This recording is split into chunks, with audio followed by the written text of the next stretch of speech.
안녕하세요. 찹쌀여우입니다. 요 며칠 황사 때문에 눈하고 코, 폐가 괴로우시죠? 황사가 오늘부로는 좀 거칠 것 같다라는 예보가 나오긴 했는데 지금도 약간 기승을 많이 부리고 있습니다. 이럴 때일수록 물도 자주 마셔주시고 손도 자주 씻어주시면 다른 예방에 도움이 된다고 하니까 참고해 주시고요.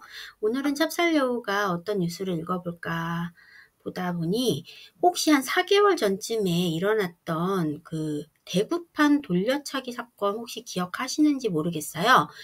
그 사건 범인에 대해서 이번에 이제 두 번째 공판 이제 결과가 나온 것 같습니다. 그거에 대한 기사인데요. 내용을 보면 여친 성폭행 막다가 11살 지능장애, 범인은 평생 죄인이라는 제목이고요. 혹시 기억 안 나실 수도 있으니까 어떻게 이 사건이 처리가 되고 있는지에 대해서 읽어보도록 하겠습니다. 처음 본 여성이 성폭행을 시도하고 이를 막은 남자친구를 흉기로 찔러 살해하려 한 20대 남성이 항소심 공판에서 잘못을 잊지 않고 반성하며 살아가겠다고 사죄했다. 18일 대구고법 제1형사부는 성폭력 범죄의 처벌 등에 관한 특례법 위반 등의 혐의로 기소된 남성 A씨 29살이에요. 항소심 결심 공판을 진행했다. 앞서 1심에서 재판부는 A씨가 징역 50년을 선고받음에 따라 지난 공판 기일에 피해자 상태, 치료 경과 등을 포함한 양형 조사를 결정한 바 있다. 양형 조사 결과 손목의 신경이 손상됐던 여성 피해자 B씨 23살입니다. 현재 왼손의 손끝 감각 느낌이 잘 없으며 저림 현상이 있는 것으로 조사됐다. 합의 의사는 전혀 없었다. B씨의 남자친구인 C씨 여기도 마찬가지로 23살입니다. 자상으로 인한 다발성 외상, 그에 따른 저산소성 뇌손상을 입어 사회 연령 11세 수준의 영구적 장애를 얻은 바 있다. C씨는 4개월간 입원해 치료비만 5천만 원 이상 들었으며 처음에는 정실 연령이 5살이었지만 현재는 중학생 수준의 인지 능력을 가지게 된 것으로 전해졌다. C씨는 모친의 도움을 받아 일상생활 중이다. 이날 최후 변론에서 A씨는 피해자분들께 진심으로 죄송하다. 피해자들 외에도 부모님, 가족 등 피해자들을 소중히 생각하는 모든 분께도 진심으로 죄송하다며 평생 죄인으로 잘못을 잊지 않고 반성하며 살아가겠다고 다시 한번 고개 숙여 사죄드린다. 죄송하다고 했다. A씨의 선거 공판은 다음 달 23일 오전 10시께 열릴 예정이다. 한편 A씨는 지난해 5월 13일 오후 10시 56분께 대구시 북구의 원룸 건물로 들어가는 B씨를 뒤따라간 후 흉기로 손목을 베고 강간하려 했으나 미수에 그친 혐의로 재판에 넘겨졌다.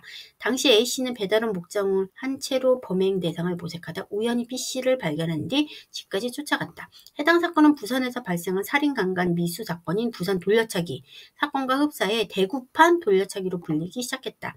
A씨가 B씨에게 성폭행을 시도하려 할 때 C씨가 현관문으로 들어와 이를 제지하면서 강간 범행은 미수에 그쳤다. 다만 A씨는 흉기로 C씨의 얼굴, 목, 어깨 등을 여러 차례 찔렀다.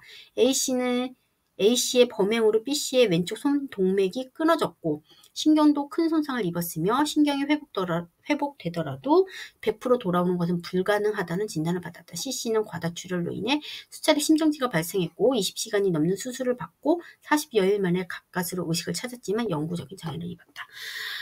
일단은 남자친구가 기사도 정신을 이제 발휘해서 여자친구를 구하고 싶었는데 흉기 때문에 좀 사건이 좀 커진 것 같습니다. 지금 이 두 분은 아마 지금 살아있기는 하지만 살아있는 게 아닐 것 같다라는 생각이 들어요. 그리고 지금 이분 범행하신 분이 지금 50년 선고를 받았다고 했는데 지금 2차 지금 공판이 또 남아있잖아요. 왜 여기서는 이렇게 사형이 없는지 좀 저는 이해가 되지 않습니다.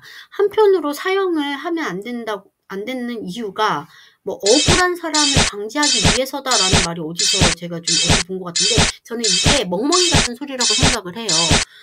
물론 억울한 사람이 있을 수 있죠. 그러니까 사형을 하되 확실한 사람만 죽이라는 거예요. 거기 누군가가 이렇게 써놨던 글도 있었던 것 같거든요. 누가 봐도 확실해. 이거는 정말 억울할 수가 없어. 이런 사람만이라도 사형을 하라는 거죠. 이 사람은 지금 확실하지 않습니까? 두 사람이 지금 목숨은 붙어 있지만 이건 지금 살아있는 게 아닐 것 같아요. 그리고 이런 사람한테 저나 여러분들이 내는 세금으로 밥을 먹여준다는 것 자체도 이해가 되지 않습니다. 여러분들은 어떻게 생각하시나요?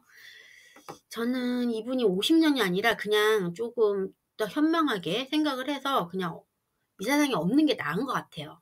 이 사람 50년, 몇십 년 살고 사회 나와서 뭐 할 거예요? 나이 막 70, 80 돼가지고. 좀, 왜 살아있는 거죠? 이해가 안 되지 않습니까?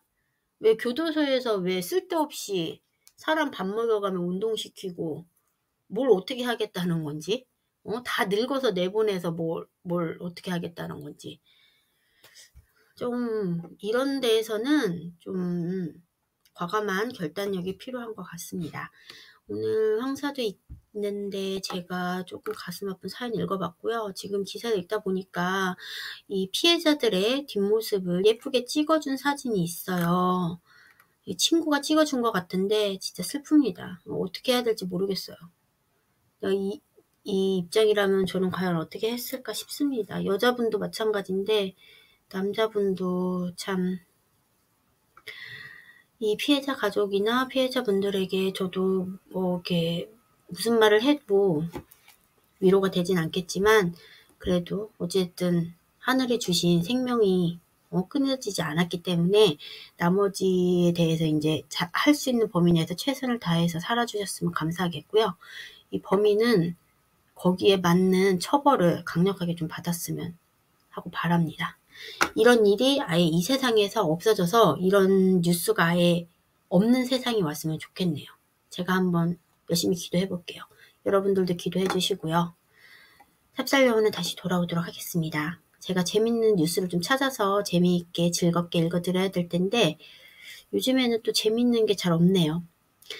재밌는 거 있으면 같이 공유 좀 해주시고요. 오늘도 당신 겁니다. 내일부터 또 다시 휴일이죠. 즐거운 하루 되시기 바라겠습니다. 그러면 안녕.